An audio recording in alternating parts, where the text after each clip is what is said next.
What's going on? What's going on, people? This is your boy Jay Gibson. This is another hot edition of Boss Talk Live. This is a special edition because I got some guests in the building. We got the boss ladies. I'm gonna introduce them in a minute, but I'm telling you, when they come through, you're never gonna forget it.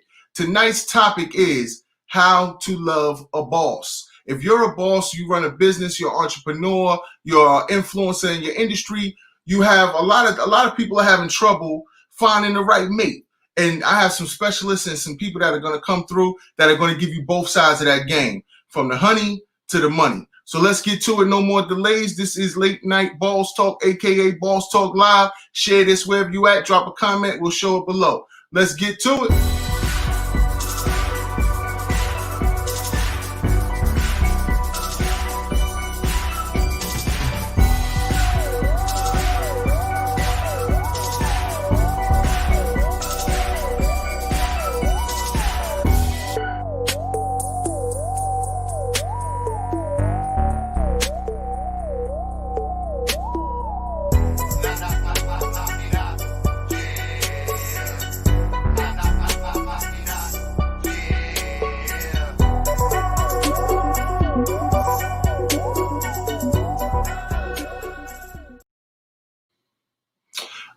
All right. So without further ado, I'm going to bring my guests in the building. Ladies first. So we got the one, the only relationship guru, certified coach, fellow member of ESA. We got Erica J. Holston, I believe. She might slap me if I mispronounce that, but let's get in the building. We also have, hey, what's going on? What's going on? How you doing? Good. How are you? All right. So now I couldn't bring you without bringing your partner in crime, Miss Javon Walker. She gonna get your brand right. She gonna show you how to get your business right. And fellas, if you ain't handling your business, she gonna tell these ladies how to get you up out of there. All right. So let's get Javon Walker on the show. How you doing? Nice to meet you. How you doing? All right. And last but not least, my man with the figures, with the money. He got the credit game. He got the investment game. And he definitely got the dressing game down. He gets the outfit of the night. My man Willie Dynamite is in the building. What's up, family? I appreciate you having me. All right. What's going on? So before we get to everything, I just wanted to let you guys introduce yourself. You can go in order of how you are, how you here. We go Erica, then Javon, then Willie. So introduce yourself to the people. Hey everybody, my name is Erica J. Holston. I am a certified relationship and dating coach, and I love to help singles and couples reach their dating and relationship goals. I'm so excited to be here with you today, and thanks, Julian, for having me. Definitely, not a problem. Javon, let the people know who you are. What's up, everyone? My name is Javon Walker. I'm from Cincinnati, Ohio. I'm a marketing coach, consultant, and a recent author of the book I Did It God's Way. I am just excited to be here talking. I'm actually single, ready to mingle. But I am here to share a little interest in conversation about relationships and things of that nature. All right, so that's interesting. We're going to definitely be asking you a few questions. So, Willie, let the people know what's going on with you.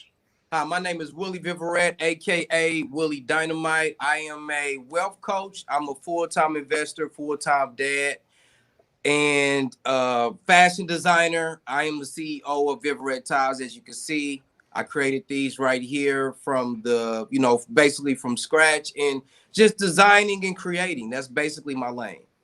All right, so definitely, we definitely gonna need some creativity if we're gonna go to war with the boss ladies, because they're not playing. So, ladies, the first topic I wanted to bring up was how to love a boss. So from my perspective, right, I felt like being in love in relationships can be tricky because you actually have two loves. So you have the love of your mate, and then you have the love of the cake, right? Because a real entrepreneur, a real go-getter always knows that phone is going to ring at any given time. And also, you don't have a lot of time sometimes to give to a relationship where, if it's in the early stages and people, don't give it a chance. They don't let it simmer. They don't let it grow. So from your perspective, what is your opinion on that? How do you love a boss? How do you love as a boss? And if you're with a boss, how do you show them love? Yeah, so I would say one of the ways that you would love a boss is basically just to see what their needs are. So, for example, if you know that their schedule is tight and you want to be supportive of them, if there's anything that you can do to help lighten their load, like just say, hey, babe, like, is there anything that I can help you with? Can I get you something to eat?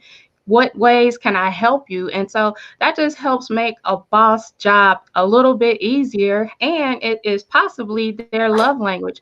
So if they like gifts or if they like to spend quality time with you on the go, like that's definitely a big ups to you for supporting them, for loving them, and then more importantly, just being there for them. Dope, dope, dope. So Javon, what do you think? I would definitely have to agree with Erica in terms of the aspect of loving a boss is definitely in terms of support, right? Support on various levels. I'm not saying you got to do all the work with me, but you definitely have to be mindful of, the challenges that I may have been experiencing throughout the day, as I will for you. It's not about just me, but it's also about you. Like I realize both of us are bosses in this regard. Both of us can be bosses in a relationship. Both of us can be bosses outside of the relationship in terms of things that we do on a day in and day out basis. So just being understanding of one another, communicating with one another, and just knowing how to support each other based off of, our own interest and things of that nature. Okay, well, what do you have to add to that? I would say if you're going to be with a boss or if you're seeking a boss, then you got to get ready to level up, because I always remember one thing. If value doesn't bring value, it devalues the value. Mm-hmm. So you can't be a liability looking for an asset. And if you are, you gotta be ready to give up what you were for the direction of where you're going, if that's really what you want, in your life. So you gotta be ready to transition and move with the time. All right. I mean, I don't know, man. We might be up 10,000 points right now. I don't know, like, you know what I mean? But I'll put a big shout to Will. Will say, he see Erica she got, everybody rooting for her. She got people, dropping in the comments. What's good? What's good? All right, Will, you out of here now. Back to the conversation. So I like that last point. Well, each of you gave a good analysis from your point of view.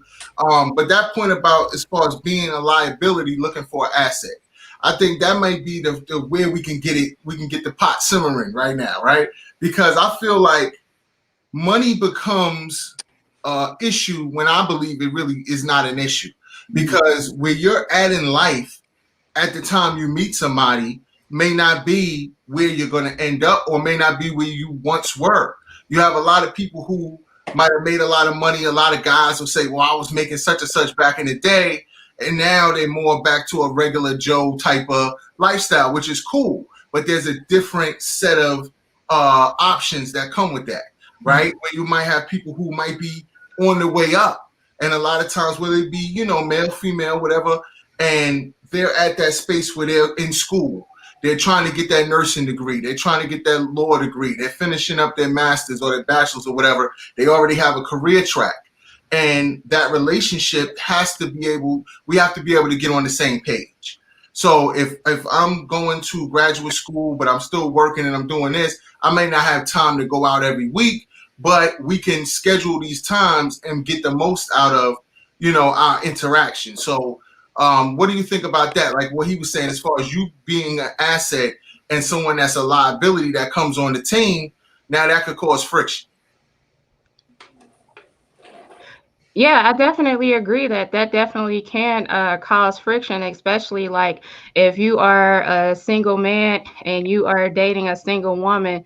And let's just say the woman just has a career and the guy, he's like the entrepreneur and he's basically just trying to take his business to the next level. So if the woman needs a little bit more attention than what the man can give her, like I definitely agree that a woman or vice versa, if whoever it is that wants attention, that you have to be understanding because, as an entrepreneur, you need someone that can help you support you and not drain you or like to Will's point, not to be a liability. So yeah, I definitely agree that, you know, you can't be draining, but you can definitely schedule your times and you can think about each other and each other needs, and whatever that support looks like, you know, just be present and just be there and readily available for each other. But don't just be draining on the relationship, but add more value to the relationship.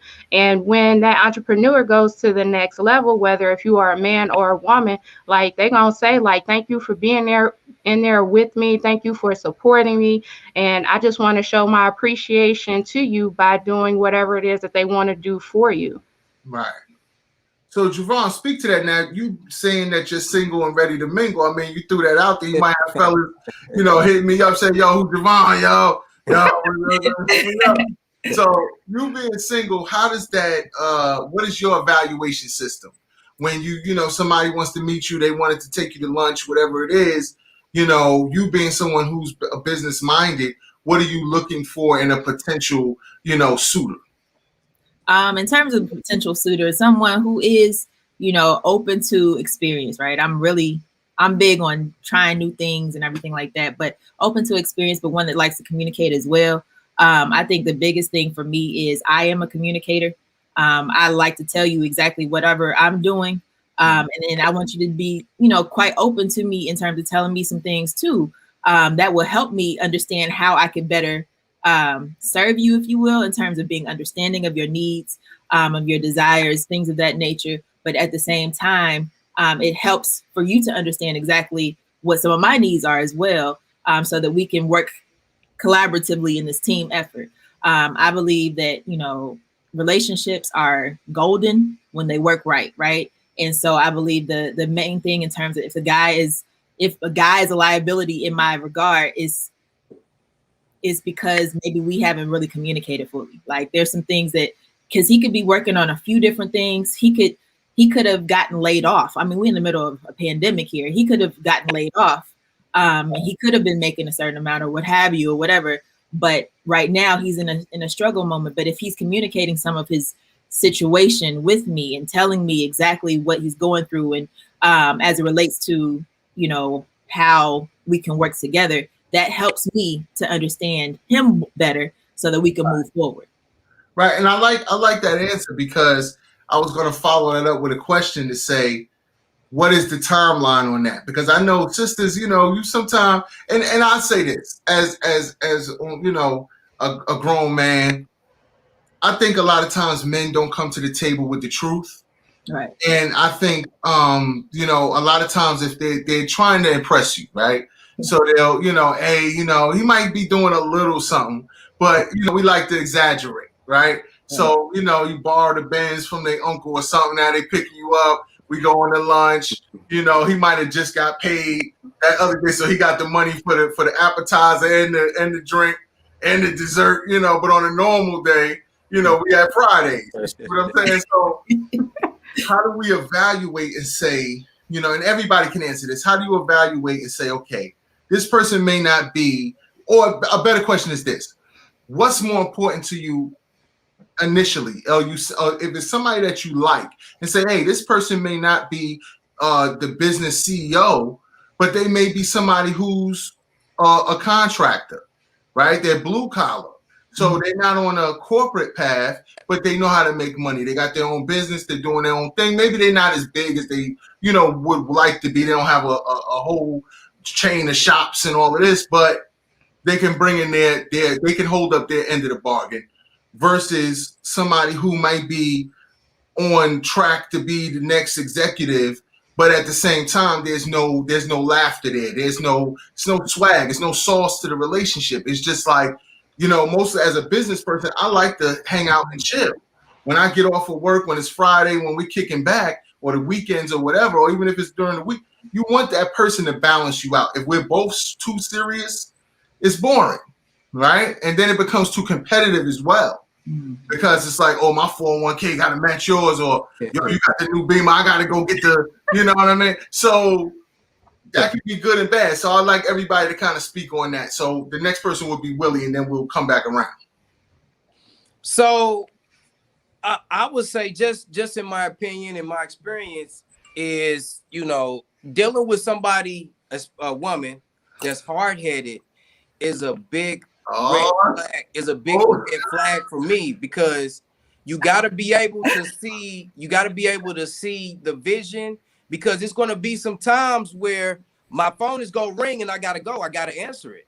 You know, and I know we're headed to the movies, but I got to turn back around because I got this $3,000 play that's on the line. And if anybody knows anything about opportunity, the windows of opportunity close on you.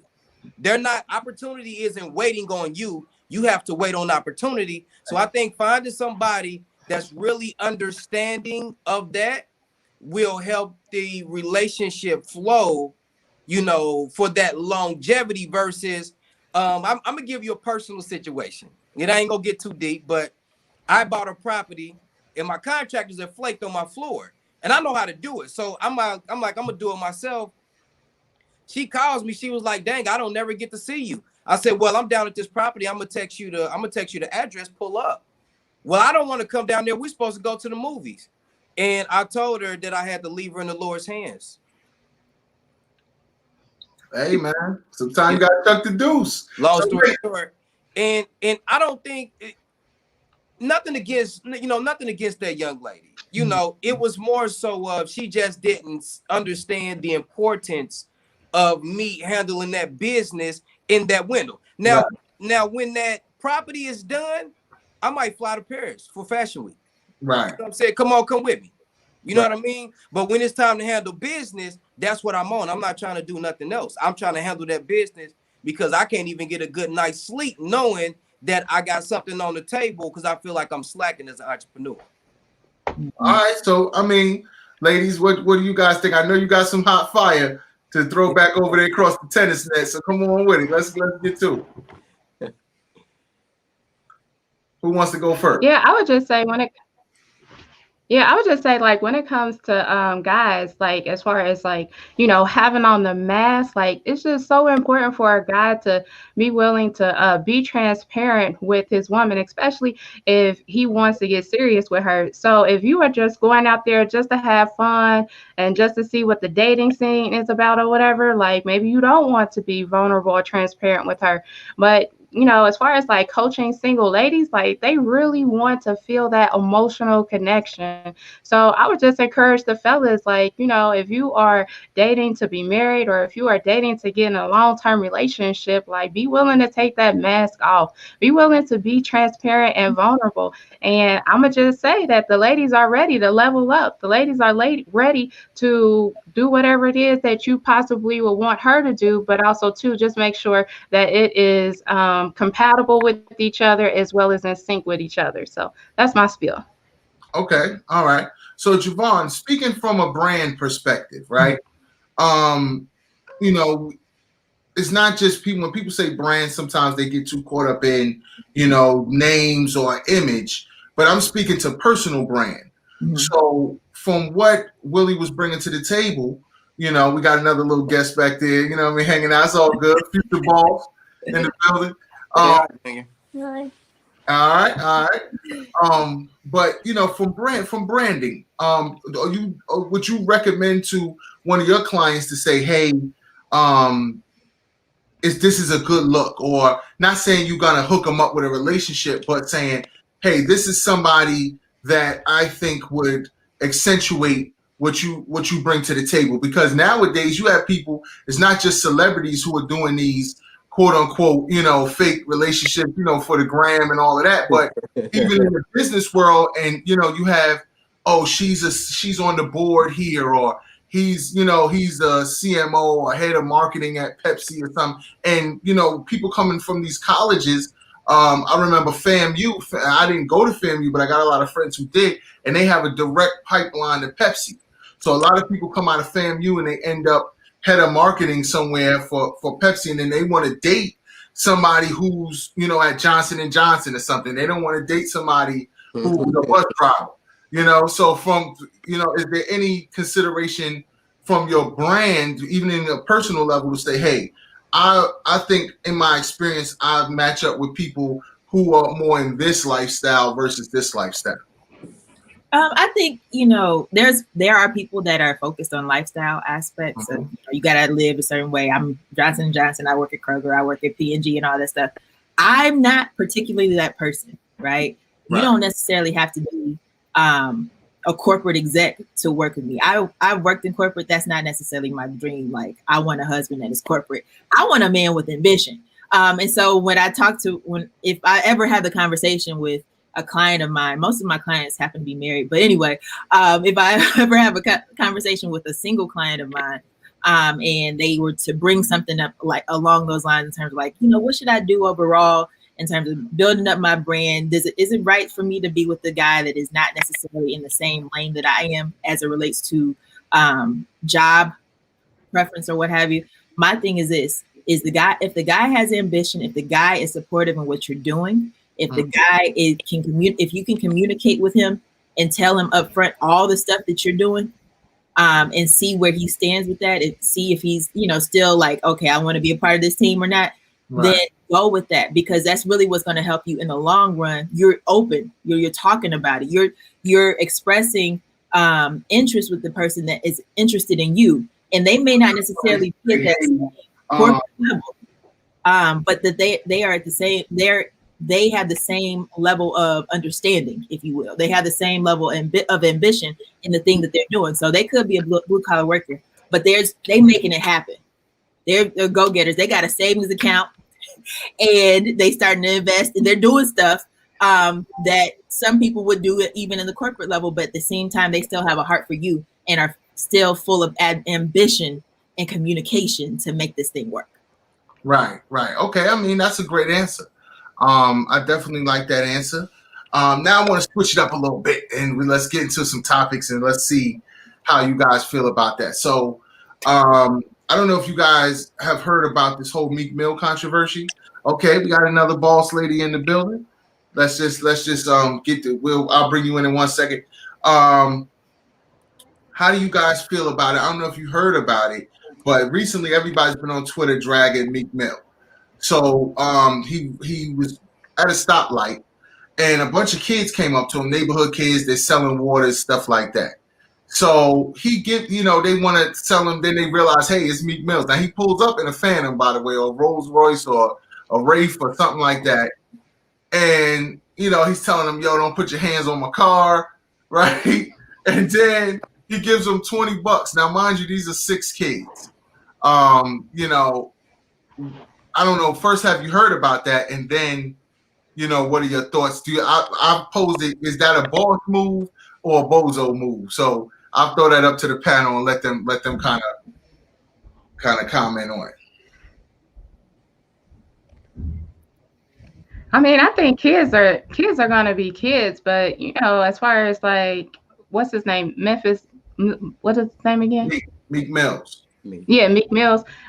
He probably worked hard for it, and he wanted to basically protect his asset. So I kind of think that it's a boss move, but for him to give them $20 just to, show them appreciation for not touching his car, like, I think that's okay. I don't think that that's a dupe, but maybe that is a boss move. What you think, Javon? I don't think it's necessarily boss move versus bozo move. He could have been driving a Honda and said, "Don't touch my car." But at the same time, he gave to the kids. I hadn't heard about this, so he gave to the kids. They gave him He gave him $20. They look up to him at the same time. He was like, "Oh shoot, he gave me 20." Like, I see it from that perspective of a give back. I can't necessarily say if he was trying to flaunt or not. So, that's just my final answer. Okay, Willie, what you think? I would say it's a boss move, because for one, we have to understand that nobody owes anybody anything. Let's just start there. Right. Anything that anybody gives anyone is a blessing, because they don't have to do it. Unless somebody owes you something, they don't have to do anything for you. So whether it was $20 or $2,000 or $20,000, whatever it is, it's still more than what they had. And as far as them not touching his car, I mean, I don't see anything wrong with that, unless he was just like real nasty and about it. But other than that, I mean, it's no issue. He worked hard for it. you know, that's the fruits of his labor, and he's trying to protect it. Right. All right, so let's let Miss Ebony J in the building. We're gonna let her in the building. They not outnumbered us, Willie, but it's all good. We might have some reserves coming in later on. All right, so let me see. All right, so Miss Ebony J, introduce yourself to the show. Hello, I'm Miss Ebony J, the queen that does the most for you. I help kings and queens live out their purpose through coaching, through motivation, through apparel, through workshops and events. I believe it's important that we learn who we are and that we live on purpose. So that's my big thing. Okay, all right. So our topic tonight is how to love a boss. So I wanted your perspective on that, you know, being that you're a boss lady. How do you feel in your, well, not your personal life, we don't want to get too personal, but Right. how do you feel about the topic when you're trying to run a business, you're being an entrepreneur, or maybe you and your partner are entrepreneurs? You know, how does that affect sometimes the relationship, the flow? I would say that dating a boss is extremely hard. It takes a lot of patience and understanding. And what I'm learning is that people don't have both. You can't have one without the other, because you have to understand that yes, we had date night planned and Friday is our date night, but honey, I just got this gig and this gig and this gig, right? And so you got to understand that I had to make a different decision, but it doesn't mean I love you any less. The other part is I have to understand where you're coming from, right? Well, no, I did the understanding. The other one is patience. We have to have patience when it comes to being a boss, because the bosses are busy, right? And so I may want to have breakfast, lunch, and dinner with you, but you're not available for breakfast, lunch, and dinner. I may want to have breakfast, and boom, we woke up. Like I woke up this morning at 4, and I was gone, and I'm just now walking in the door. So dating a boss, like you got to understand, like, boom, I don't get off until I get off this call, right? Right. Don't think that I was cheating, right? Because trust has to be involved in here. And what I'm learning is that if you don't have trust, if you don't have understanding, if you don't have patience, then this relationship really isn't going to work, because I'm a boss. I'm making boss moves, and I need you to understand that. But dating two bosses, dating each other, is even more worse, right? Because it's like, babe, we scheduled this. This is our Friday date night. And I know you had a gig, and you, but you should have told them no, because this is the only time we have. You know. So Right. I've definitely dealt with both sides of the fence. I've dealt with more of dating people that weren't bosses. But when I did date a boss, I did see dating me and what it was like, and I'm like, wow. So you have to have all three. You definitely have to have all three in order for it to work. Okay. All right. So now let's go back to Javon. Now you said you have a book that's coming out. Let us know a little bit more about that. All right, so the title of the book is I Did It God's Way. So, you know, I always pop that up. I Did It God's Way, and it's for individuals who are feeling stuck in situations, feeling stuck in environments. They need to really tap into the source, the power of God on the inside of them, and just embrace everything that they can. It's dealing with 6 tips on how to get out of your own way and accomplish your God-given dream. So I share personal testimony associated with how I've been able to maneuver from corporate America, areas in terms of life, overcoming fear, overcoming areas of rejection, and just moving forward in terms of embracing who I am so that I can be amazing in all the things that I do. So when you're saying you did it God's way, can you dig a little deeper in that? Because I love that title. That's definitely something that sounds like it can mean a lot of things. Mm-hmm. So elaborate a little bit on that. I did it God's way in terms of, you know, understanding who I was. There was areas where I didn't feel like I was capable. You know, like there was some things in terms of insecurities as it related to who I was and what I could accomplish. Like I would have ideas like, okay, I can do this, like in terms of business. Like one big thing with me when I first started like side hustling and I was still working in corporate America, I was afraid of showing people who I really, well, you know, the things I could do outside of working for corporate. And so I was hindered by that process. I was hindered by that thought process of not even like believing in myself. And then finally I got tired of being in a place where I wasn't believing in myself to make an assessment like, what do I need to do different? You know, breaking through it. And then because I was able to break through it, it was just like a revelation from God. Like, this is the way you're supposed to go with it. And it doesn't matter what other people have to say about what you're doing. You have to believe that I've got you in the midst of all these things. So that's really what I did it God's way. I got a lot of ways in which I've done things God's way, right? But that is an example of that. Well, that's great. That's definitely great. So I wanted to give Will a chance to jump in on this one. So, in the financial game, right? What are some tips you could give couples, or people that are looking? Let's say they're a couple and they're looking to get married. They're not married yet. What are some financial tips and some advice that you could give in this situation of trying to boss up? Maybe they're trying to boss up together. And what are some things that you see because during this pandemic, there's been a lot of stress and strain on relationships, and we'll touch on that in a minute. But I just wanted to get your tips. Number one, stay together and make it work. Number two is make sure that your mate is investing with you in somehow. It can be a situation where we say, okay, every month we're going to buy 4 shares of Apple, or let's just say every 6 months we're going to buy a share of Amazon. However you want to figure it out, because the number one cause of divorce is finance. It's finance. When money gets sketchy in the house, it's who you gonna walk in the freaking house. Who put the floor on the floor? Every time I come in here, people got the microwave on. I'm sick of this. Right. You know what I'm saying? So things that don't normally bother you, when you broke, they bother you. Right. And let's speak on that. Let's see. We get into it tonight because that's something I was going to touch on as far as is that your culture? Because a lot of times I tell people all the time, they get married and they only live together 2 months, 6 months. And it's like, no, you got to live with somebody at least 2 years. You got to know them, their habits. Not I'm at your crib now. We come over here and you spend the weekend at my crib. But you need to have that living where we're in this thing together. And I think a lot of times those habits come from either a lot of us are spoiled sometimes, by our parents. Sometimes, you never had to clean your room. You left the light on in the bathroom. You went to work, came back, the light's still on. You got the AC on. I know y'all know how the kids do. They got the AC on with all the windows open. It's like, yo, what are we doing, right? So I wanted to put it up there to the panel. A lot of times I think the compatibility, people blame on money, but their actions dictate what happens with their money, right? And so what is your priority system? If your priority system is to say, hey, I could have money, right? I'm not broke. I do all right for myself, but I hate the electric. I hate the light bill. Like, as far as just giving them money for nothing.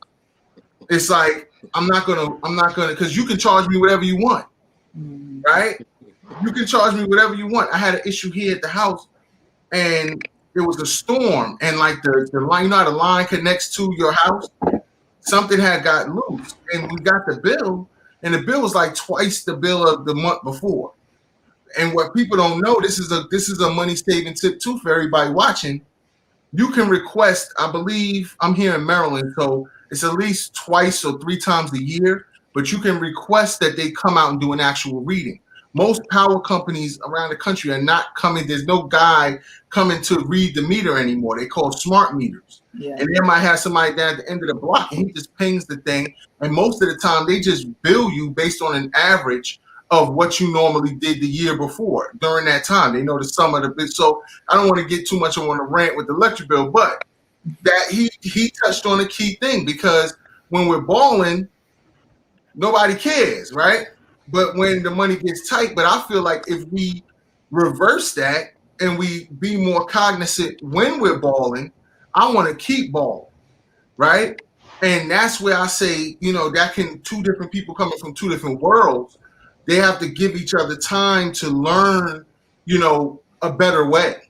Mm-hmm. And not take it personal and be offended, because you might say, "What, you gonna tell me when to turn the light out?" Maybe your mama always got on you, but I turn my lights on anytime I want. Now we beefing over something simple like, "Yo, why we gonna leave the light on?" For not saying you just like you went from this room, you coming right back, and you got to turn the light out. Like I'm saying, you just left and did you for 4 hours, came back, and it's like, yo, we just throwing money out the window. So let's speak to that. You know, we can go around. We can start with Miss Ebony J. She's new to the circle. Let her give her. I know she had a fire take on that last one, so I'm gonna come right back to her, and we're gonna come back around. When it comes to money, I just feel like a lot of questions. A real conversation has to be had, because the biggest thing that I want to say I learned, and it's no shade to nobody because I know people are watching, but it's really no shade. It's just learning who you are and what you want. I feel like we get into a relationship and we still learning ourselves, and then now we're in a relationship and he want to go eat here, but you want to eat here, and this ain't even in your budget. You know, I feel like if you're not in a position to date, because dating costs, your bills plus my bills, it costs. Even if we're not staying together, I still, as a partner, need to be able to help you out. And even, you know, as a woman, I need to be able to help you out. As a man, I need to be able to help you out. It works both ways. But what I've learned is that we have people that's dating who are not in a position to date. You don't have a car. Why are you dating? You can't get around, homie. You can't get around, queen. You need to be working on that car, not a relationship. You don't have a job. How are you in a position to date? You still need to be finding a job, right? I just think it's just about us getting ourselves together. So that way, if we're together, when we do meet the right one, we don't lose them. But I'm learning we meet the right one and we lose them because we're not ready. And we haven't prepared ourselves to be able to be in a relationship where we can understand that when she says turn the light off, it needs to be off, right? Because we are prioritizing. If I like to eat nice things on the weekend, I can't afford to be having this light bill go up because you wanted to keep the light on, right? So it's just really getting a chance to really understand what the point of view for the next person, their priorities, what matters to them. And again, if you know yourself, then you already know what you're coming with. I recently went on a vacation to Vegas. I went alone because for so long, for the last 3 months of dating single, I have made it clear I want to go on a vacation. Nobody won't take me on a vacation, right? Because I don't got to pay, right? But I can't expect a man to take me somewhere and do things with me that I haven't went and did myself. And so what I learned on my trip is that this bougie queen that they keep talking about that they're dating, guess what? There's nothing wrong with what I want. If I want to go horseback riding, if I want to go get on this helicopter, if I want to fly in this balloon, there is nothing wrong with that. I just need to find the partner that likes doing what I'm doing and enjoys it or values it the same way. And that's what it's truly about. Finding somebody that values the things that you value. Finding somebody who's truly compatible with you. But you have to know you first. And you have to be prepared and put yourself in a place where you're ready to really date.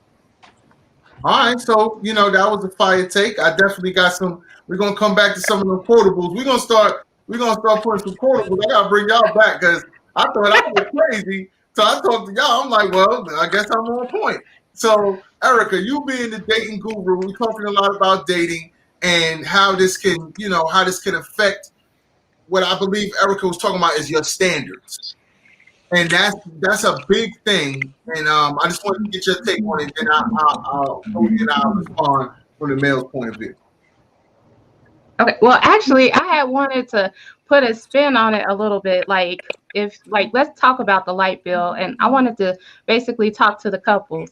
So, if you know that your light bill could possibly go up, when you see your wife next to the light switch, say to her, you sure do look sexy by turning that light off, by helping us decrease the bill. So what am I saying? Sometimes you gotta put some colorful language in your relationship. Sometimes you gotta let your husband or your wife or your boo, let them know how good they look, and just to help motivate them.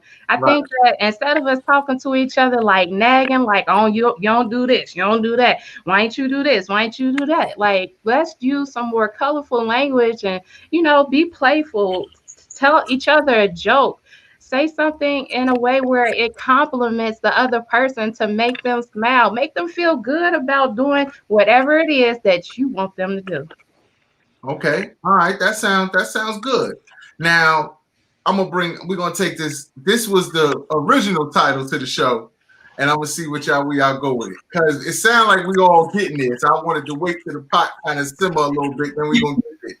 So I'm gonna ask each of you the question: do you feel sometimes people are out here and they're too broke to break up? And when I'm saying that, I mean two people who actually they may be making decent money on their own, but the lifestyle they live together, whatever level they're on, is more comfortable than it would be on their own. So from each of your perspective, and we'll start with Willie because he, it's his turn. Do you think there's a level, and I think he spoke to it in his first comment, of being too broke, and it's not a pride thing. I'm saying in the sense of let's have some sense. This is for the 30 and up crowd, the grown people. That's like, listen, we got this house, we got properties, you got your 401k, I got my 401k. We're gonna end up paying whatever amount of thousands a month a piece, or is it really that serious? And we can make this work. So, Willie, go ahead and start off, and then we'll come back around the table. Absolutely. It's a lot of people that's too broke to break up because, for one, their debt to income is so out of control. It's going to be a struggle for them to survive on their own. And for two, that it ain't not one investment inside the house. So anytime you got two people with a mountain of debt together, they can barely get by. But separate, they won't be able to survive because now it's two bills, two light bills, two rents, two gas bills, two internet bills. And that's why it's important for all couples to invest. Mm-hmm. It's very important because if you had got in Amazon 5 years ago, Amazon was $640 5 years ago. Amazon, I checked the market today, it's $3,100. And that's down a little bit over the course of the last couple of weeks. So just imagine if you had two people on board that just set aside 200 here, 300 here. By the time, 2020 got here, we're not arguing over a light bill. You know what I'm saying? Like we're not arguing over the car payment is due, or if my woman lost her job, it doesn't matter if she lost her job because we've invested so much that I can take care of her. Matter of fact, let's take a year out. Let's go to Italy. Let's go to Italy for the weekend. You know what I'm saying?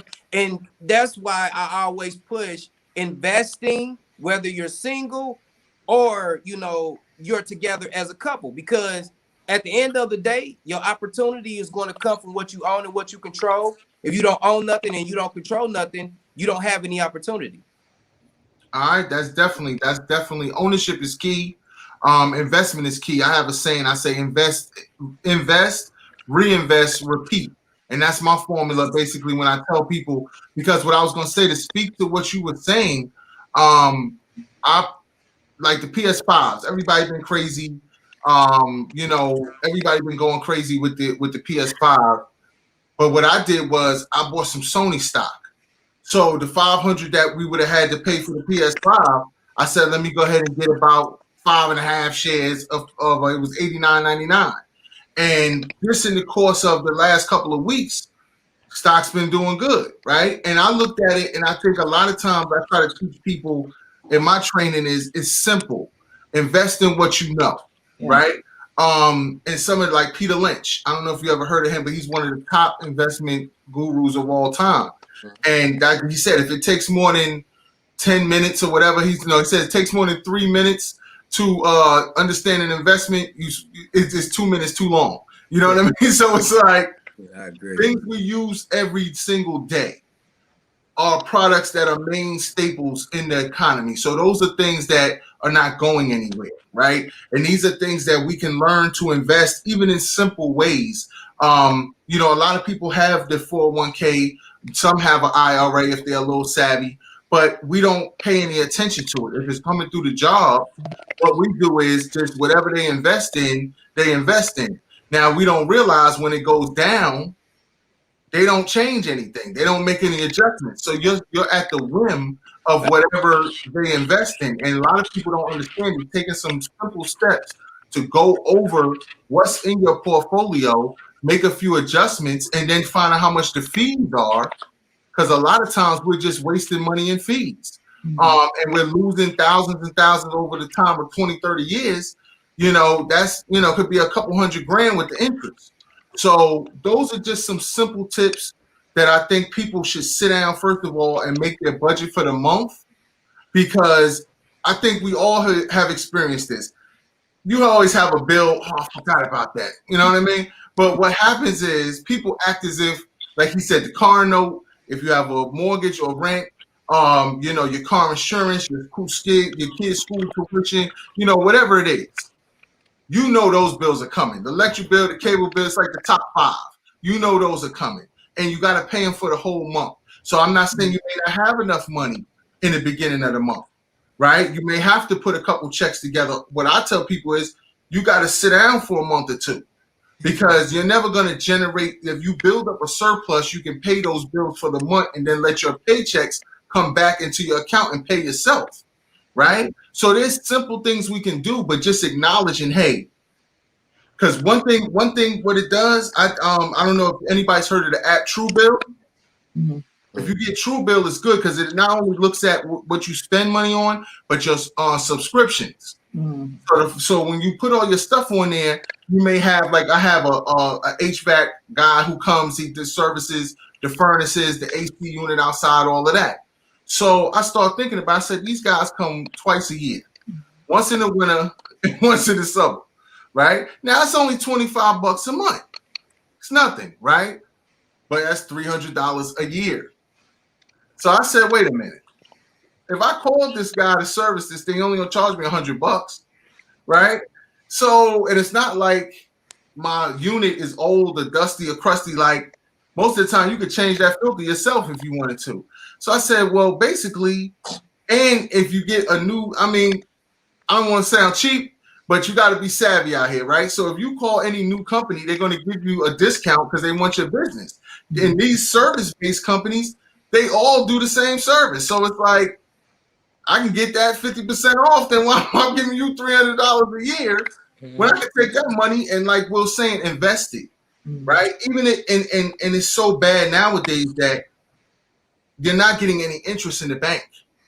So a lot of our parents and grandparents, save your money, put it in the bank, child, save your money. But for you're getting 0.002 or probably even less in some banks, right? So just by taking your money and maybe getting a nice index fund, something simple, S&P 500, nothing fancy, you'll at least, now anything can happen, right? That's the risk. We say, oh, I put my money in the market, it went down. And then, you know, people will invest, and then 2 days later, they're calling you back. Yo, man, that stock went down. I'm like, bro, it's going to come back, and you got to give it a couple of months. You can't invest money and expect. Now, there's people who do that. If you're a day trader, you could do that. And you could, or a swing trader, which is you get something when it's real cheap, you know it's going to go up, or you know it's going to go down, and you just ride the waves, right? So we can get into that another night, but I just wanted to show y'all between what Willie's saying, you know, a few of the tips I'm giving you. Do your bills for the month. Sit down, get every expense you have so you know what money you have to play with.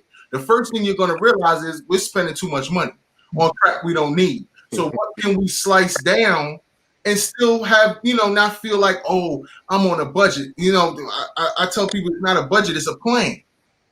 And it's not a punishment. If you say, hey, I'd rather take this money and either take you out to eat, or like Ebony was saying, let's take a nice trip, or like Will's saying, let's go to Europe.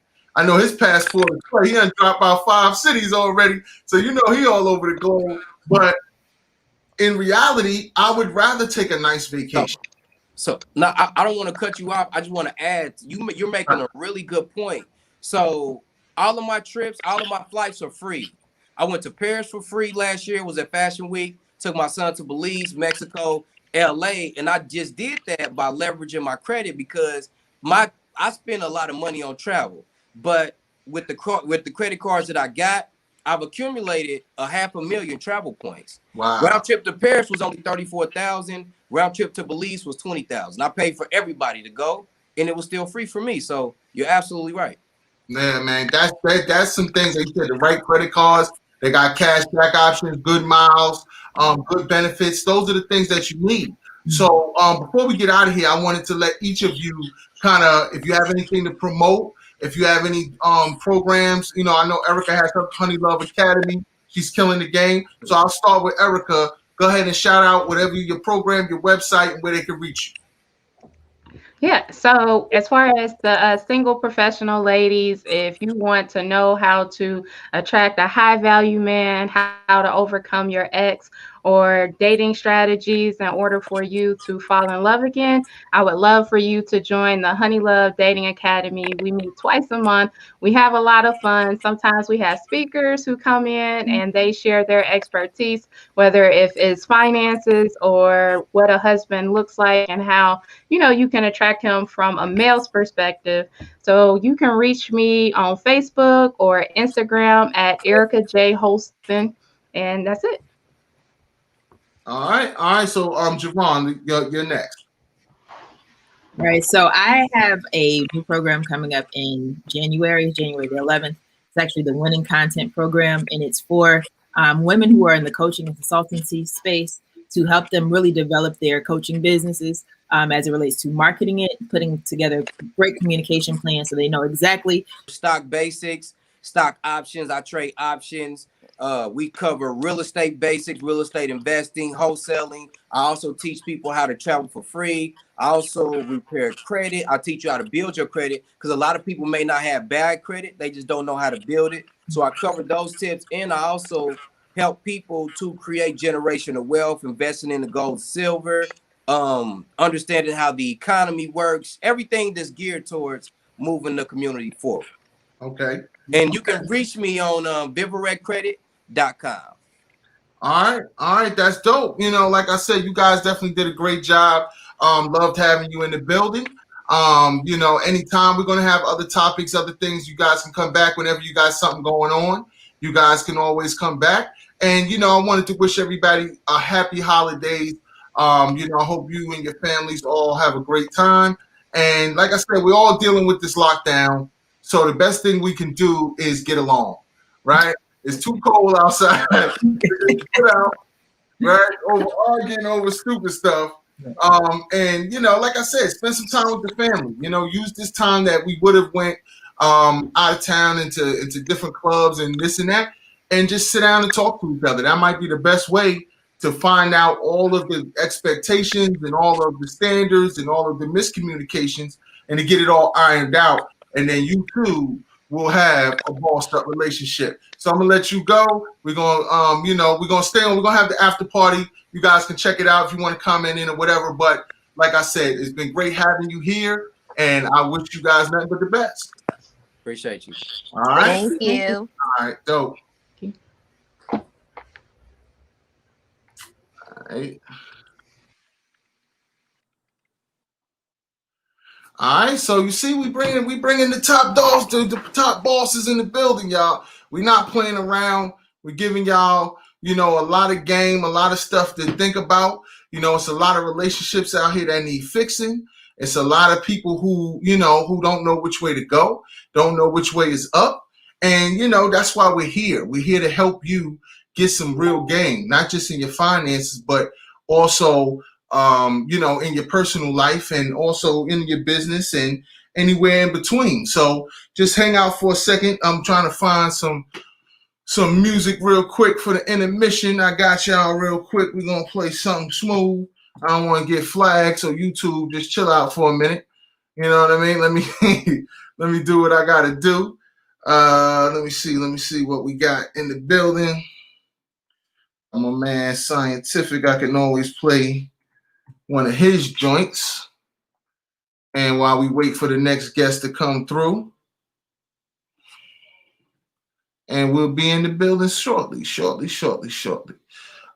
This is Boss Talk Nation. If y'all didn't know, Boss Talk Live, we are the #1 platform for independent businesses, entrepreneurs, musicians, artists, industry tastemakers, and everything in between.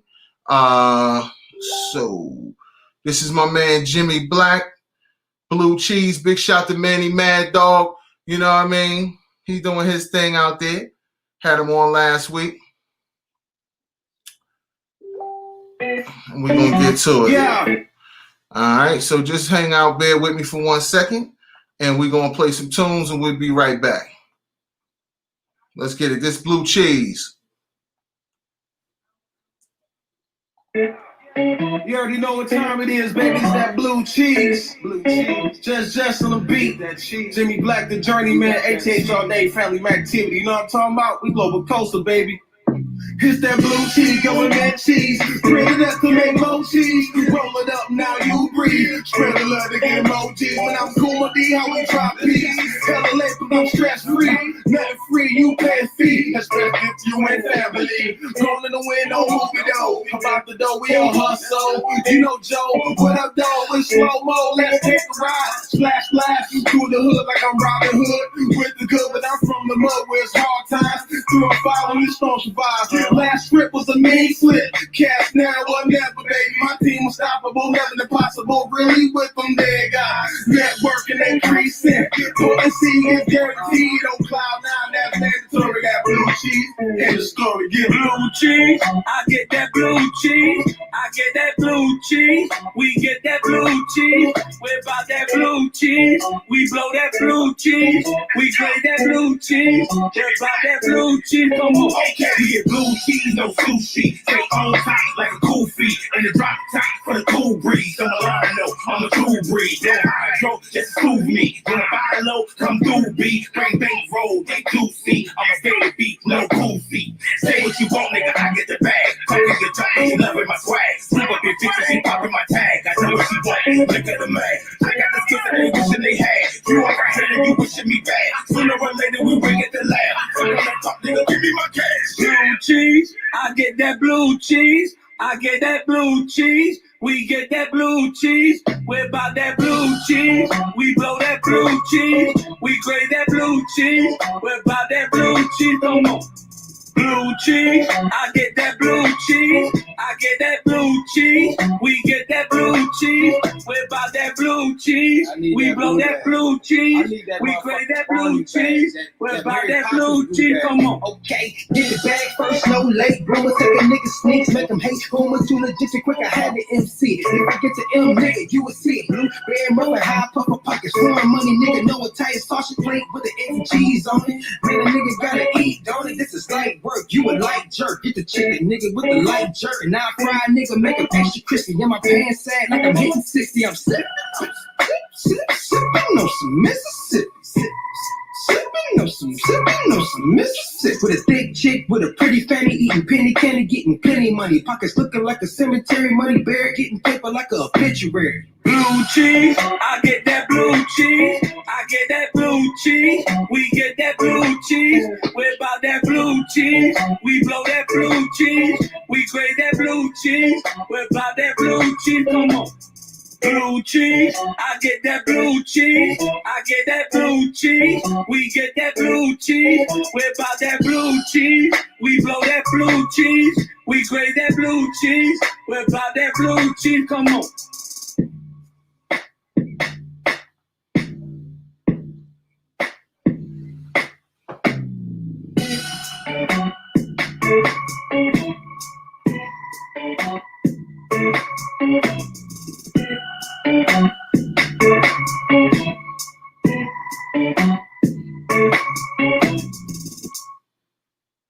All right. That was Blue Cheese, my man Jimmy Black, featuring the one and only Manny Mad Dog and Yes'em, and my man Tef Illuminati. That's that Blue Cheese.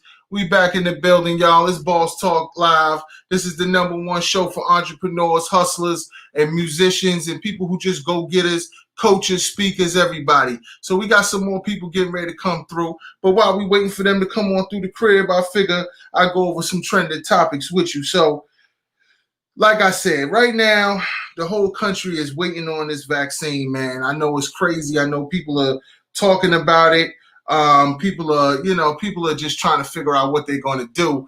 But I saw a story that hit the news early this week, and I couldn't wait to do the show because I wanted to talk about it. So what they're proposing is to give people $1,500 to try the vaccine. Now, this is just a proposal. It's not set in stone just yet, but I think it's interesting. And people need to really figure out where they are in this thing. I mean, it's like I said, once you think about it, eventually I think we're all going to have to take some form or, part of it, but does it have to be this first version? I mean, I don't want to be the test case, and I know you probably don't either. And that's the thing. I think there's a lot of anxiety because people don't trust it. They feel like it's too quick. They feel like it could be side effects. We don't know that they're not telling us. We've had situations in the past like that, and it's just crazy right now. So I was going to share the screen real quick and just show you some of the articles that are going around and, just see what we think about it. If you got a comment, you could always drop it in the comment section. But let's look at this real quick. Let's look at this. So right now, I mean, obviously, if they get rid of 90 million pop-ups, this is abc10.com. And this is obviously a professional news source. And you guys can see here, it says 1,500 stimulus check proposed to get Americans to take the vaccine. And this was just this last week. So it says former presidential candidate said paying skeptical people to get the COVID-19 vaccine would be an extra incentive to get the country back to normal. So, I mean, like I said, it's here there. I don't know if it's 1,500 enough for you guys. Do you think 1,500 will get you to get you to take that vaccine? I don't know, but I got a guest that's getting ready to come through, and I'm gonna ask him and see how he feel about it. I got my man Big Hef in the building. What's going on with you, player? Everything good. What's popping with you? Man, we out here grinding. We surviving, man. We getting done. I see the plaques in the back, man. So let everybody know, what's going on with you and introduce yourself to the people. Quincy Big Hef Taylor, man, Midwest representative for sure. Def Jam 300, and I started a new label called imprint called Capital Structure. I did a joint venture with RCA this year, and I have a new artist by the name of Ty Bree who just put out a project. So, we just working, bro. It's like we working, just finishing up this year, wrapping up this year. So a lot of people might know me. Back in the days, I was very intern with Bone Thugs and Harmony. Very instrumental in the Shady Records era. Okay. Very instrumental in the Swisher House era with Mike Jones, Paul Wall back then. And then, I started something called the Ohio Hip Hop Awards in my community.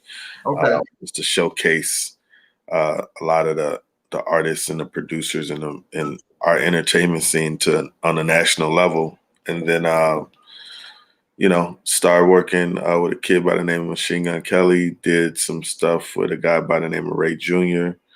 And, that led me into working at Def Jam. And then, last year we had YK Osiris at Def Jam, at YFL Kelvin, Nimic Revenue out of Minneapolis. And then, on the 300 side, of course, like the T Grizzly Wave and, the whole YSL movement. And then, there's another female artist by the name of Megan Thee Stallion. Might have heard of her. So we here rocking. Man, so like I said, for the viewers, and I'm telling y'all, man, we have, the Boss Talk Network is huge. We got DJs, tastemakers around the country.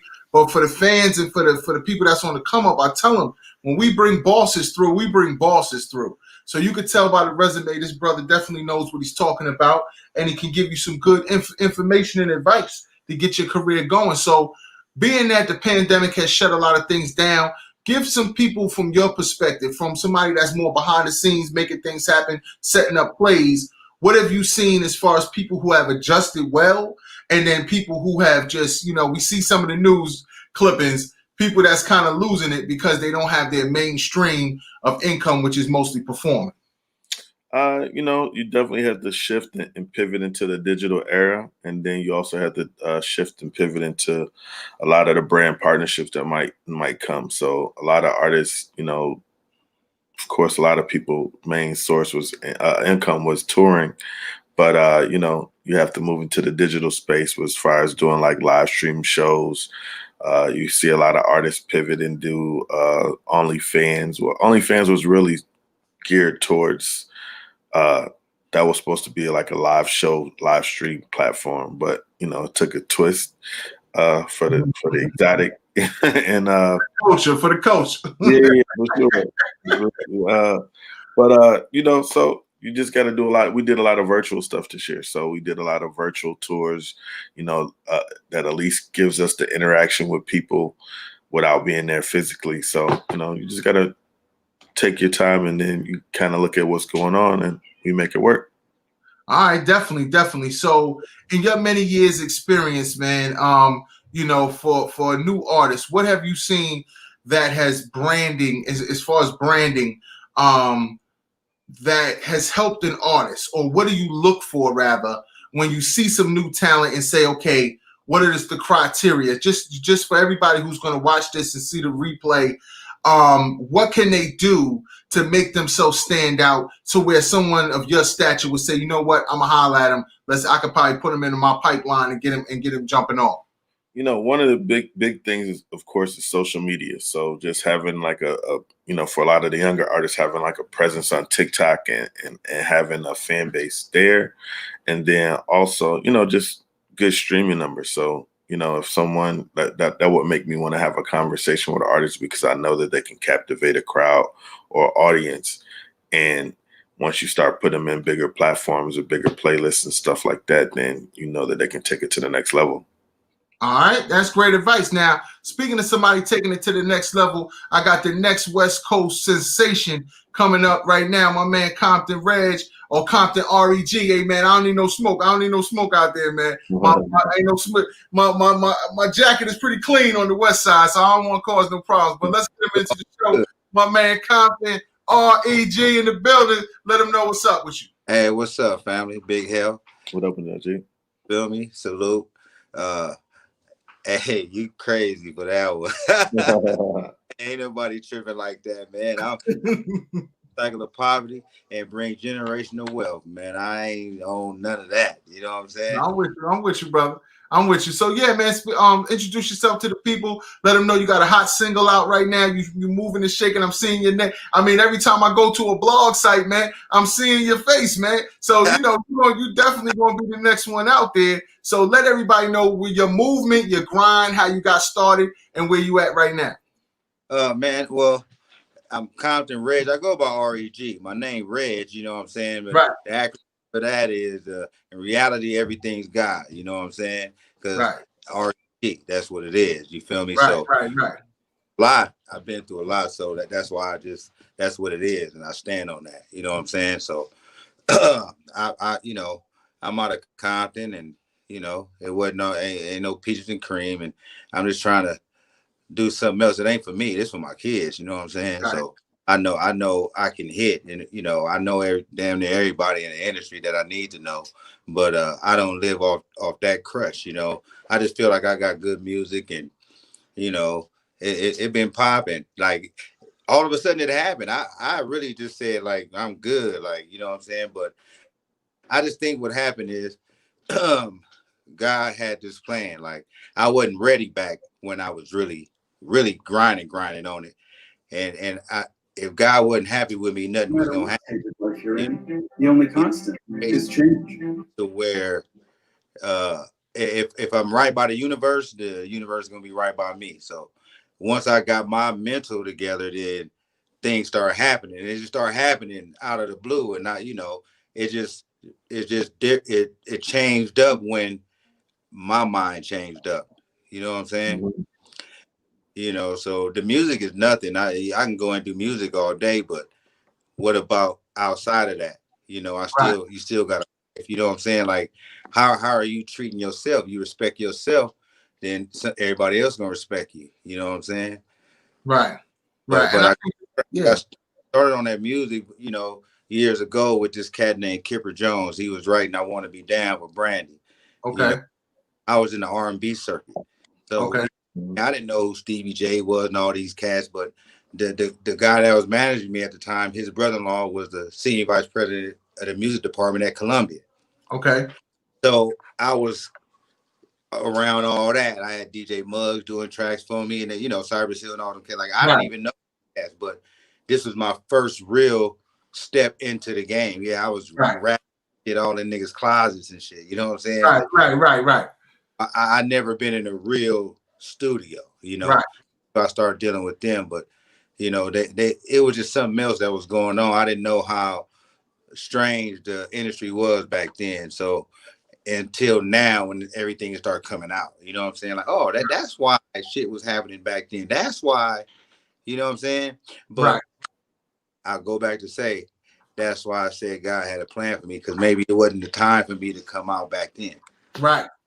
Yeah, man. I definitely had some experiences with that. I was first signed in 01 to a deal with an indie label called Nervous Records.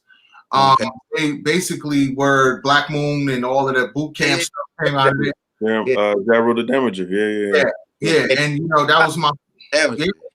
yeah, they definitely had some spitters over there, man, that was doing their thing. So that was my first intro to the game. And, you know, I was able to get some experience. And then, you know, my manager basically, you know, what happened was that was the time when a lot of the labels were folded.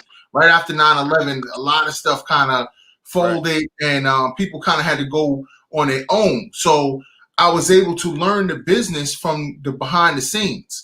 Because the first manager I had, he was very influential in the radio, you know, in New York City. And I was able to, you know, rub elbows with Flex and a lot of the DJs. And when the beginning, before there was no Power 105. So everybody knows the Breakfast Club right now is the standard. But what people don't realize is there was a time when Hot 97 was the only thing in the building. You had to come there. Right. And so, you know, it was crazy. You couldn't even get nothing. You couldn't even go to Hot 97.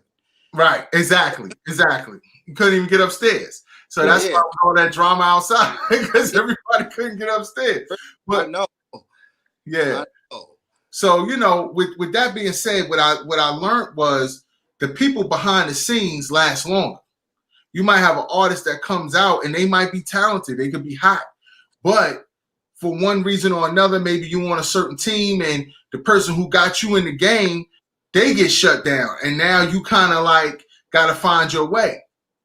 But the point I'm making is, by me learning promotions, by learning who were the people that you needed to speak to when you came in the building, right? Who were the people who worked at radio, who no matter if your record went platinum or flopped, if you needed another look when you came back around, they was going to show you love because you got that relationship. And I sort of value that. So I wanted to, you know, throw that up to the panel. And Big Hef being, you know, the elder statesman, you know, I mean, the biggest boss on the panel right now, I was going to let him, you know, speak to that. What do you, the value of networking and getting the back end part of the business? Because a lot of artists are so, we just want to deal. We want to shine. We want to get our talent out there until we realize, hey, if I don't have a team and I don't have a back end, this is not going to last long. So I wanted to get your thoughts on it. I'm a real big believer in teamwork.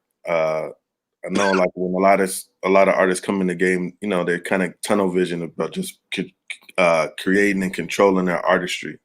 But on the backside, just as long as you have a solid team, a solid foundation, then that'll keep you in the business for a long and to have a career and have longevity in the game.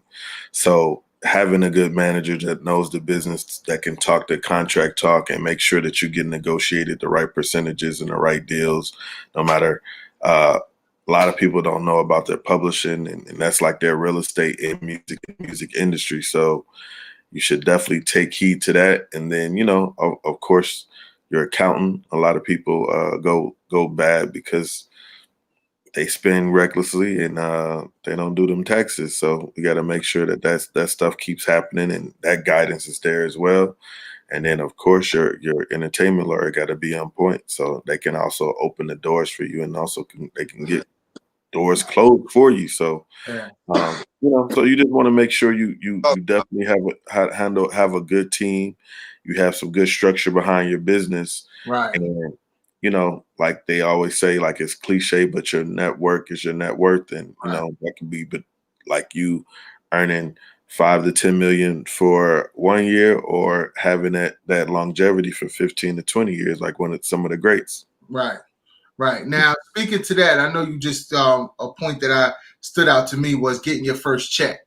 So when I got my first industry check, and I just saw that the taxes didn't come out, and my manager's like, "Yeah, you pay the taxes. We ain't paying no taxes." So speak to that, Reg. You know, how do you feel, you know, when you got your first industry check, whatever it came from? what and you realize, well, I got caught this check real quick. What were your thoughts? And we can keep it real because everybody said, yo, man, I'm about to go get that ice or whatever. I mean, that's just common, Man, listen, when I see I think it goes up. Okay, there we go. somebody calling from the show or something, I don't know. But anyway, when I got that first, man, I went crazy. Like, Right. I'm from Compton. Like, I'm going crazy. Man, stupid crazy. I'm talking about I'm going to every chick that dissed. Right. I'm pulling up. Watch this. I'm outside honking. You know what I'm saying? I wanted them to see. Right. Talk. Right. No, I'm with you. No, it's all good. I think that's suave. Yeah. I think that's suave trying to tap in. So I mean, yeah, man, that's definitely something that I could relate to. Because, I know how to hold that. yeah, man. That's just part of growing and developing as an artist, though. When you get that first piece, because you want to celebrate. I'm dropping the link too. So Suave, you could, if you text him or something, tell him that's the link right there at the bottom. And he'll be on the show. But no, what I was saying was, and I know Big Hef can speak to this as well, financial literacy is already lacking in our culture, right now. So it's hard to get people to understand the importance of, stacking those dollars when you're early in the game and saving that, keeping your powder dry, so to speak. So when an opportunity comes or you can reinvest in yourself, you'll have the ability to do that. So I wanted to get your perspective on, some experiences you've had with artists who were smart with money, and then maybe some that we all, been a little goofy in the beginning, but people that showed you that, hey, they get it, they're listening, and they started making better moves. I mean, we've all seen the failures, that has been publicly shown. You see people getting called for tax evasion or always owing somebody or something like that, whether it be the producers, whether it be songwriters, etc. But just in a real way, just people that might take that 250 or that 400,000 or whatever the advance might be. But of course, you can buy your car and all that kind of stuff, but investing into a home, buying your own property. So at the end of the day, that's with you forever, and I want to just say, like, buying something that's going to help create revenue, whether it be a studio, you're an artist, you're a musician. So that's going to be your bread and butter. So why not invest into your craft that way instead of having to always put money into studio time? Then you own the studio and all that, that way you can actually bill the label for the time that you're spending in your own spot. So I think that's one big thing. But, also, just investing and opening up a portfolio, of course, you're going to look at the OGs like a Nas or Jay-Z and just look at their portfolio right now and say, like, there's a reason why they're on top of their business and on top of the business. You feel me? So, that's really it. And then, like me, I just learned from my mentors, just, buying real estate, investing into different businesses just to diversify, the revenue streams is coming in, because everybody knows the industry checks only come in twice a year. So you got to find out the pub deals and the brand partnership deals and so forth. So, I think, I don't want to say the most popular rapper, but he feels like he's the most popular rapper is Snoop Dogg. He has TV commercials, TV shows, still make music, still go touring. You know what I'm saying? Like, you just got to become a brand. Like, once you become a brand, then you there. You good. Right. Definitely. I mean, like I said, I very much appreciate your points, because coming from being an artist to being on radio, I was on 66 Raw before they merged with Sirius. Yeah. And we shot to Leo G, Miss Kitty.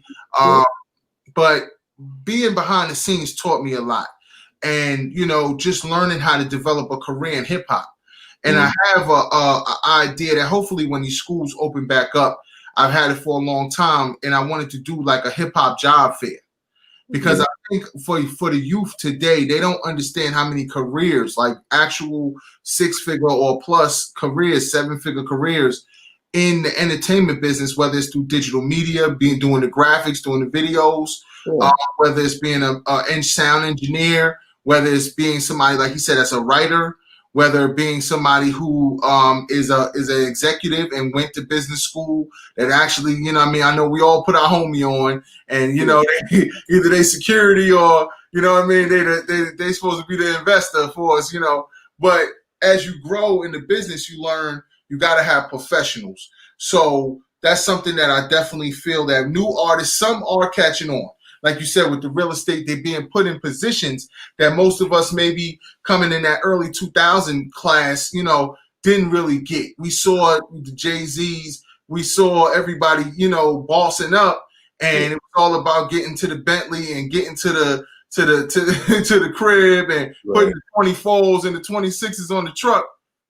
But that was about it. And then you get your money how you get it after that. So what are some tips that you could give somebody who is an artist but now wants to grow into, let's say, their merch game, or really put some business structure behind it? I know you said, you know, to get an accountant and do some things, but, or better yet, can you give an example of somebody who, you know, you mentored in the game and they blossomed into something now where they're really a force?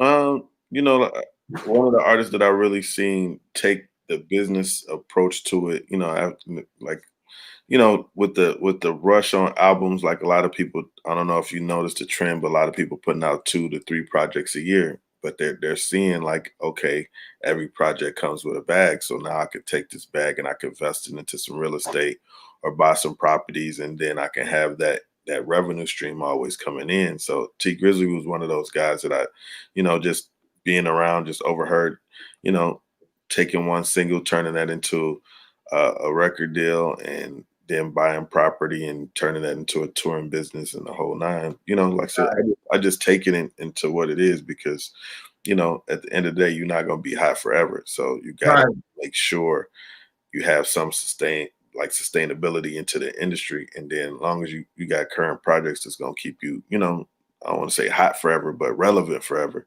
then, and, you know, and also just peeping the game and knowing what artists are streaming artists and what artists are street artists, and maybe combining that. So, you know, at the end of the day, you have that balance. Like, my project's going to do 1 billion streams or at least 500 million streams. And I'm going to have 2 radio records that way I can keep my touring and stuff going for a long time. Right. Definitely. Now, is there anything that you're working on currently right now that you wanted to let the people know about, or, you know, artists that you wanted to promote? Working on a little bit of everything. So on the 300 side, of course, we just released the Megan Thee Stallion album, which is doing phenomenal. I think over the last 1.5 2 years, she's really become the force in music, you know, at least one of the top forces in music. Personally, just working on a CBD line, doing some joint ventures and stuff with a CBD line. What else? Got a new book called Making It in the Midwest. It's that's out on Amazon and iBooks. So go check that out. It's really about my stories throughout the music industry and how artists can become successful and what I've seen. As well as me and Bazaar from D12, we're working on a TV show, a cooking TV show.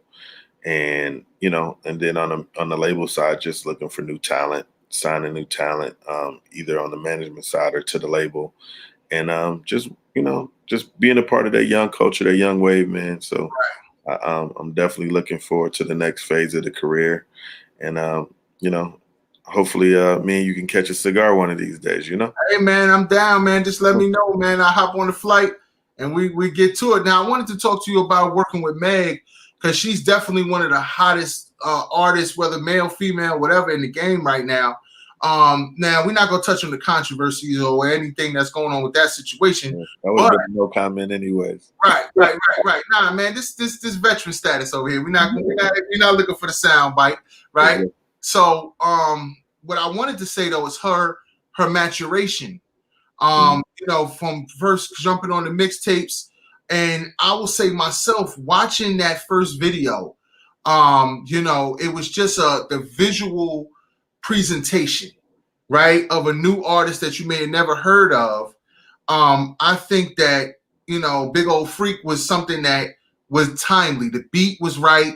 I know I don't want to throw out no samples, but I know where that came from. But that was an instant classic right there. Yeah. And the way they put the visual, and then how she took that momentum and just pumped it up all the way to, being on the cover of one of the biggest magazines in the world, being on Saturday Night Live, hosting award shows and all of that. So for, let's say, young ladies who are trying to come in the game, they may see Meg and they see the WAP and they see all of the pageantries, let's say, right? And they see the look, but they don't realize the grind that this young lady really had to go through her steps and stages. So, speak on that a little bit, from your point of view.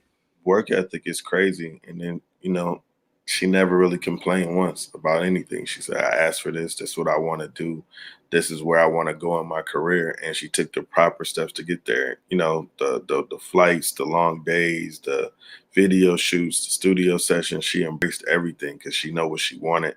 And she wanted to do something that was going to change her, it was going to change the direction of her family. When everybody talking about that generational wealth, that's what it really takes. It takes somebody to step out, make that sacrifice that's going to make a change in that direction. But relentless in the studio, relentless in just getting better.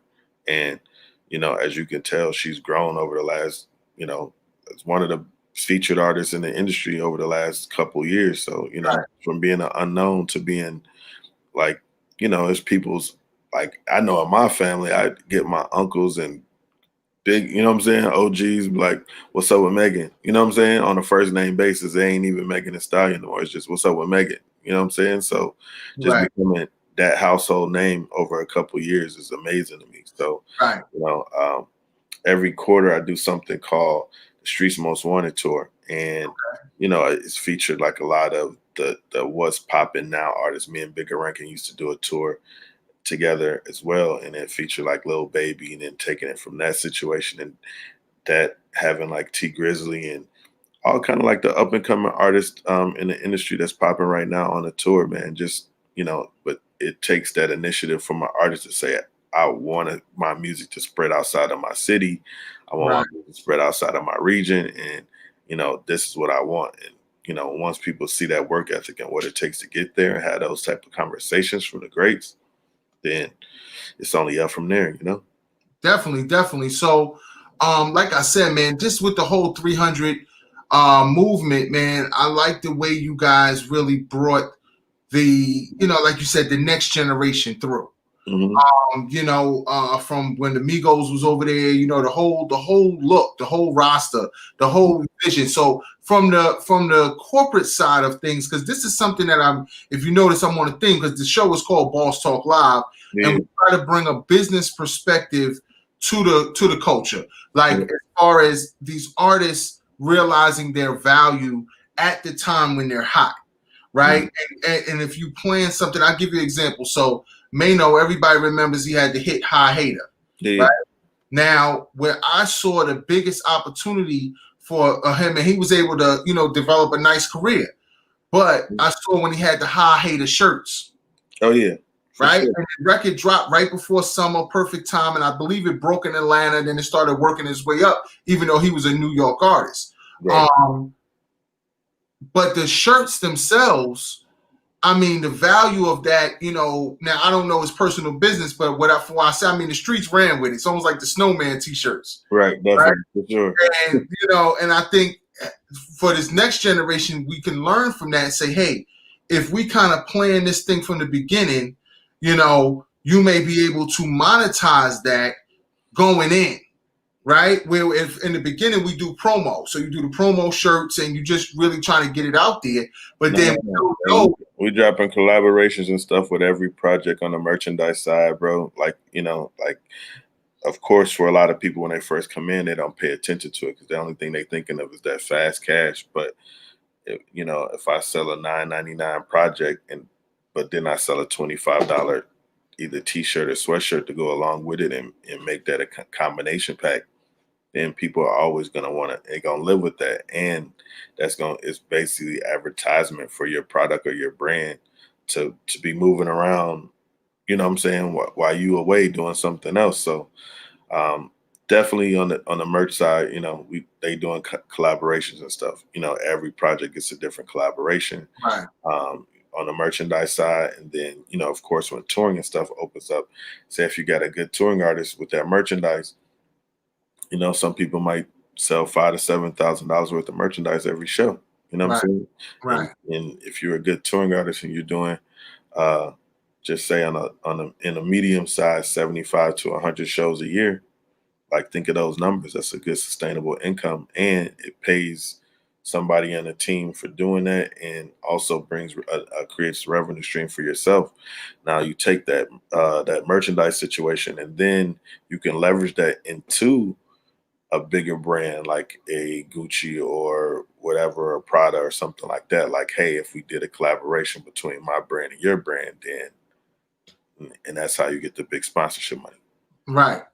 And that's definitely something that a lot of artists don't even realize as well, that getting these brands to rock with you early and kind of, you know, ride the wave, you know, when we first starting out, that the return on investment for that can be exponential. So I'm gonna throw you an old school story and show you how far my pedigree. Now that don't mean I'm there. I want to just tell you though, for real, for sure, like one of my conference calls today, we was just talking about Nervous Records. So that was the craziest part when you said I was at Nervous. You know what I'm saying? We were talking about the shiny suit era, and then like Nervous being like the anti, you know what I'm saying, of anything that was popular. You know what I'm saying? So shout out to you for that.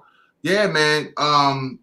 Like I said, just that whole experience was great because, and I've done other stuff too with Atlantic. I worked with Salon Remy on some tracks, and I did a couple remixes. He had a reggaeton artist named Rupee, was signed to Atlantic. I did a remix for him. So we'll get into that. I might send you a couple of things. You know, hey, somebody needs some hooks, some 16s. I got you, but we'll talk about that later. That's off the air. Boss talk is boss talk, no matter where it go to. You know, I'm with you. But we don't got to put everything out there for the internet. You know, but seriously. What I was going to say is, I think a lot of these artists, are coming out, and I made this point a couple of weeks ago when I was speaking to Black Youngster, right? And I said, an artist like Black Youngster, I believe his biggest commodity is his personality right now. He has some good music, he's doing his thing, but his personality sells. And I was like, you know, his camp. Whoever that may be, if they were to push him and put him out there to be like kind of what Boosie's doing, where he's doing, you know, he's trying to put together shows where actual like a TV show or something. And I think that could develop his artistry to a level where people will fall in love with the music. I mean, he's got his music fans, but I think his personality, we have an opportunity to take somebody that people just like to watch on IG, right? Just like to hang out with him. So if they were able to put him on, let's say MTV, or somebody want to throw him a look and just let him go crazy, give him the camera, kind of in that old Yo MTV Raps, hits from the street type of deal, and you see it right now, you know. And so, you know, give your thoughts on that, because I often think about that, the marketing aspect and how you take an artist and break down what their strengths and weaknesses are. You do a SWOT analysis just like you would do for a product. And from your perspective, you know, what artists that you see that's coming through your camp that you feel like, okay, we can put something around this person where even though it takes time to get the music, you know, to the top of the chart, we can build a fan base around their personality. I mean, I'm a real big fan, because I think that, you know, in today's climate of the industry, we sell stories. You know what I'm saying? So the stories is going to convey the music. So at the end of the day, like if you have an artist that can develop a brand, you know, it definitely has a story, then inside that brand, and you see it kind of like with the influencers, you know, they might be a popular influencer. Now they have a clothing line. Now they have a cookbook.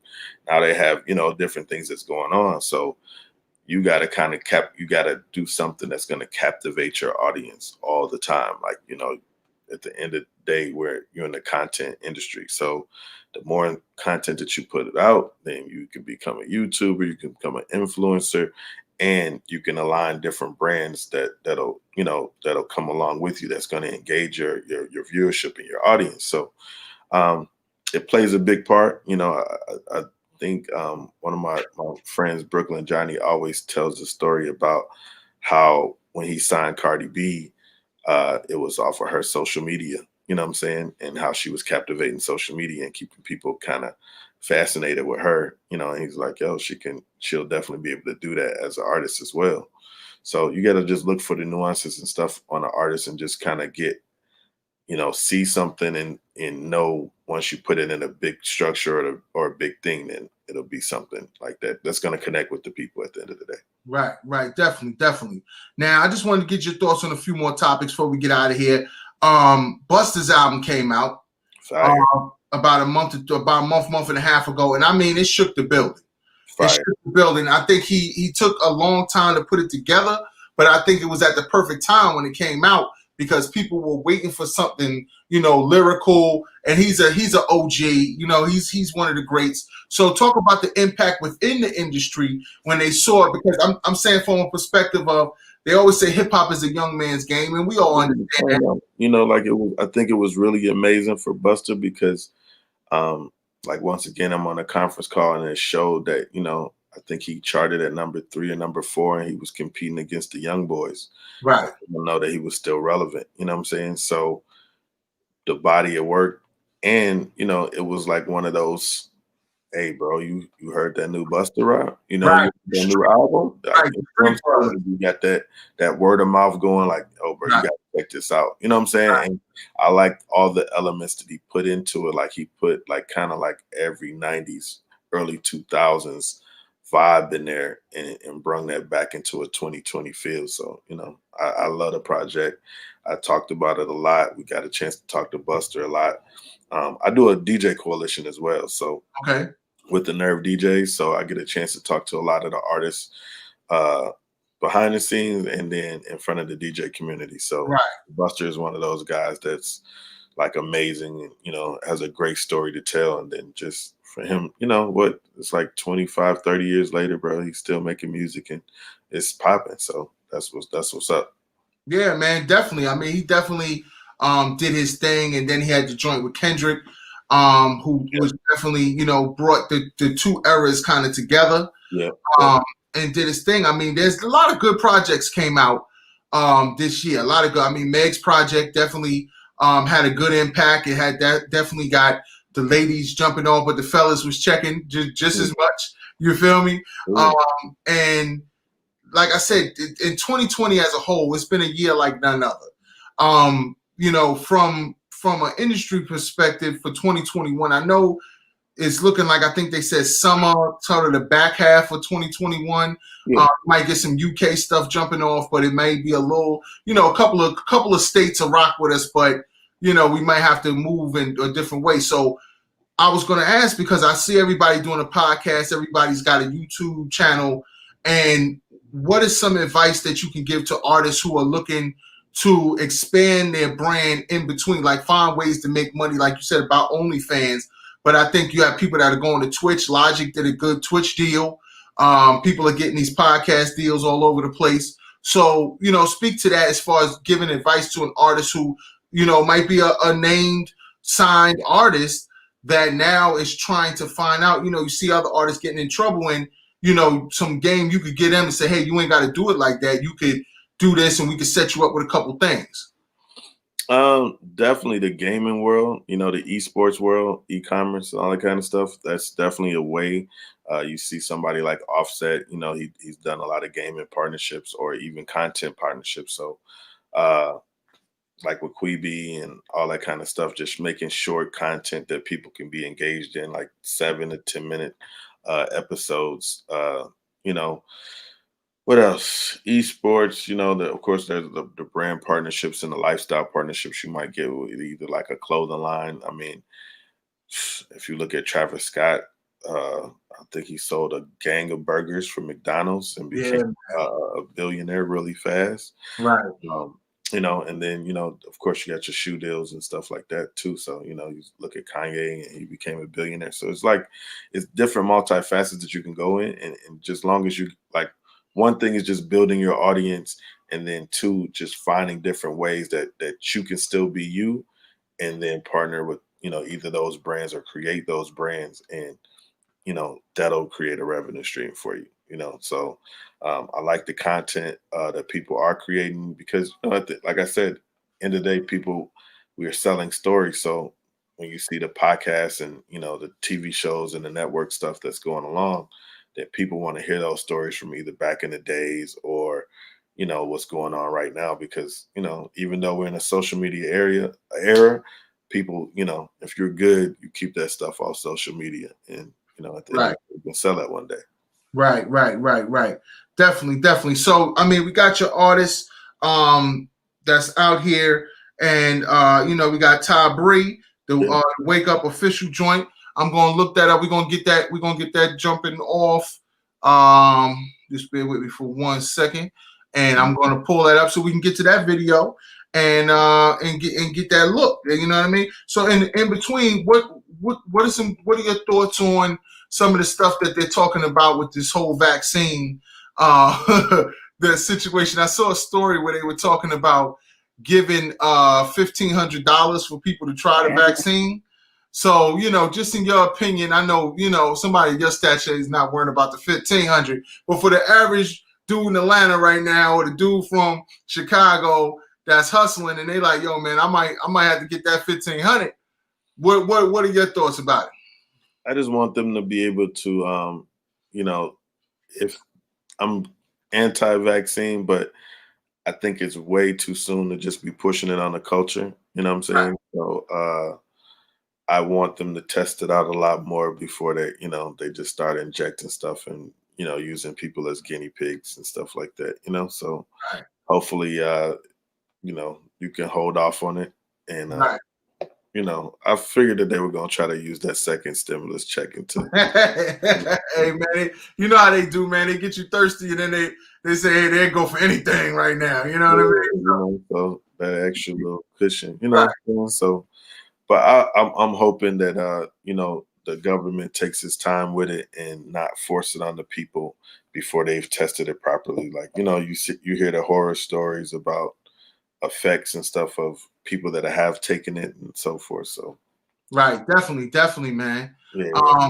You know, so like it's too early. I'd rather sit with the mask on for a couple more months before. I'm with you. I agree with that. Now I was gonna ask you as far as the new single. So you got your Ty Bree Wake Up official video, you know, and it got Lotto on the single. So let's talk about the single, how we got to that, and where's that going right now for 2021. Ty Bree, a new artist. She's from Cleveland, Ohio. I wanted to do something for my home city, my home state. You know, talented female. I've seen her. She had a buzz that was going on, and you know, I was creating my new situation and saying like, hey, you know, let's put this together, and this is the direction that we can go. Once again, shout out to my guy Brooklyn Johnny. We did a joint venture, Capital Structure, District 18 with RCA. Okay. Wake Up, first single off the project, almost at like 4 million on Spotify right now. Videos over 1 million views on YouTube. So right now, currently it's on MTV Live, MTV and BET Jam. So it's definitely growing. It features, you know, with the female thing that's going on, it features another female artist, Mulatto. She's from the South, Ty Bree's from the Midwest. So it's like a perfect combination. Produced by my guy, Feli Ferrari. And, you know, it's Wake Up, you know, up at 71 on Urban Radio. It's definitely growing, creating a buzz, playing a rotation on Hip Hop Nation. You know, it's growing there. So, you know, it's her song.